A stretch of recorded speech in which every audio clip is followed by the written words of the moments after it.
Weight loss episode 70 நாளை முடிச்சாச்சு. இன்னும் பாக்கி இருக்குது 30 நாள். ஆனால் அதுதான் ரொம்ப கஷ்டமாக இருக்குது. காலையில் எழுந்திரிச்சு சக்கரவள்ளி கிழங்கு சமைச்சு சாப்பிட்டு ஒரு கடும் காப்பி லிவிஸ்டா செம்ம சூப்பராக இருக்கும். அது சர்க்கரையெல்லாம் குடிக்கிறதுக்கு இன்னும் டேஸ்ட்டாக இருக்கும். சரி, ஃபஸ்ட்டு காலையிலேயே மார்க்கெட் போய்ட்டு வந்துடலாம். ஏன்னா சாயங்காலம் மழை வருதுன்னு சொல்லிட்டு காலையிலேயே மார்க்கெட்டுக்கு ஜூட்டு ஆட்டாச்சு.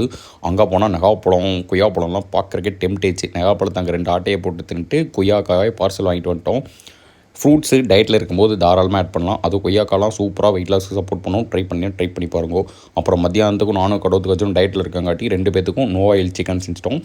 அதையும் கொஞ்சமாக சாப்பாடு வச்சு சாப்பிட்றதுக்கு சும்மா அடி தூள் சாப்பிட்டு கிட்டத்தட்ட ஒரு 3 மணி நேரம் நல்லா டீப் தூக்கம். தூங்கி எந்திரிக்கிறதுக்கு முன்னாடியே வயிற்றில் கபகபன்னு சத்தம். என்னென்னா மறுபடியும் பசிக்க ஆரம்பிச்சிருச்சு. அதனால தான் காலையில் மார்க்கெட்லேருந்து வரும்போது இந்த பப்பாளி பழமும் தர்பூசணியும் பிடிச்சிட்டு வந்திருந்தோம். பப்பாளி பழம் நாட்டுக்காய் எவ்வளோ விதை இருந்துச்சு. இவ்வளோ டேஸ்ட்டாக நான் சாப்பிட்டதே கிடையாது.